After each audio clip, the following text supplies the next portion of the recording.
Hello बच्चों, let's see this question. So our question says that which is the process used to harness nuclear energy these days? Explain it briefly. तो हमारे इस question में ये पूछा जा रहा है कि न्यूक्लियर एनर्जी को हार्नेस करने के लिए हम लोग कौन सा प्रोसेस यूज़ कर रहे हैं आजकल। हम लोग को इसी को एक्सप्लेन करना है। तो हमारे इस क्वेश्चन का जो की कंसेप्ट होगा वो हमारा प्रोसेस ही होगा न्यूक्लियर एनर्जी के एक्सट्रैक्शन का। तो हम अपने की कंसेप्ट को पढ़ लेते हैं। सो हमारे की कंसेप्ट में हम आज ये पढ़ेंगे that nuclear energy is harnessed in nuclear power plants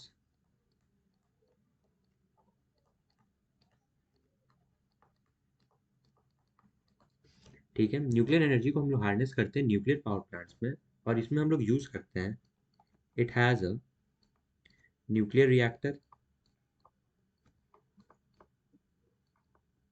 boiler and turbine. इसमें मेनली यही तीन चीज़ें होती हैं न्यूक्लियर पावर प्लांट में। यहाँ पे हम टरबाइन कलेक्ट कर लेते हैं एंड हमारा जो प्रोसेस है उसमें जो पहला स्टेप है that is the nuclear reactor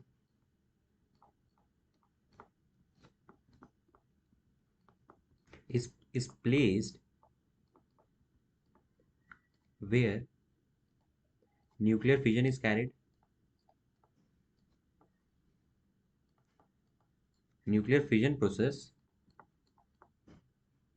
is carried out.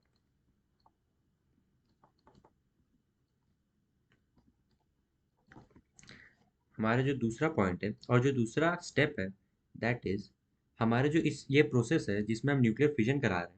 इस प्रोसेस में huge amount of energy release होती है। ह्यूज अमाउंट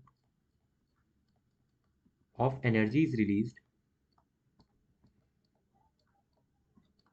तो ये जो एनर्जी है इसी को हम लोग यूटिलाइज करेंगे अब दूसरे स्टेप में।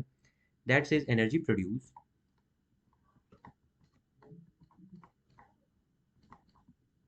ड्यूरिंग और on nuclear fission is utilised to boil water.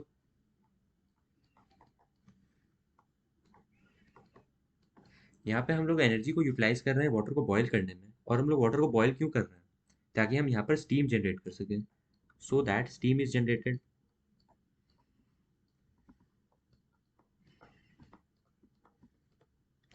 और हम अपने तीसरे स्टेप जो कि हमारा फाइनल स्टेप होगा उसमें हम लोग इस स्टीम को यूटिलाइज करेंगे। The steam is utilised to turn the turbine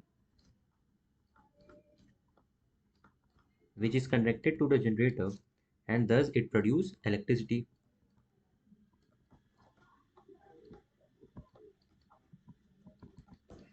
तो हमारा ये जो तीन पॉइंट है इसको हम लोग और सिंपली एक तरीके से समझ सकते हैं कि हमारा जो पहला स्टेप था उसमें ये न्यूक्लियर रिएक्टर था। इसमें हमारा न्यूक्लियर फिजन हुआ जिससे ह्यूज अमाउंट ऑफ एनर्जी यहाँ पर रिलीज हुआ। फिर हम अपने दूसरे स्टेप में जाते हैं। इसमें हम यहाँ पर वाटर रखते हैं अपना।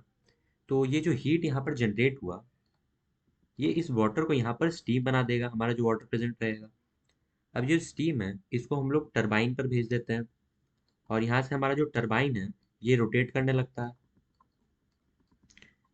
जिस जो कि जनरेटर से कनेक्टेड रहता है और हमारा इलेक्ट्रिसिटी प्रोड्यूस हो जाता है। और फिर इसी प्रोसेस को हम लोग कंटिन्यू रखते हैं। हमारा जो ये स्टीम प्रोड्यूस होता है इसको फिर हम लोग कंडेंस कर देते हैं और वाटर में फिर कन्वर्ट कर देते हैं। और ये प्रोसेस इसी तरह हमारा कंप्लीटली चलते रहता है एक साइकिल में। एंड हमारा टरबाइन रोटेट करते रहता है और यहाँ पर इलेक्ट्रिसिटी प्रोड्यूस होते रहता है। यही इन तीन पॉइंट्स में बताया गया है। So this will be the final conclusion for this question. Hope you got this well. Best of luck.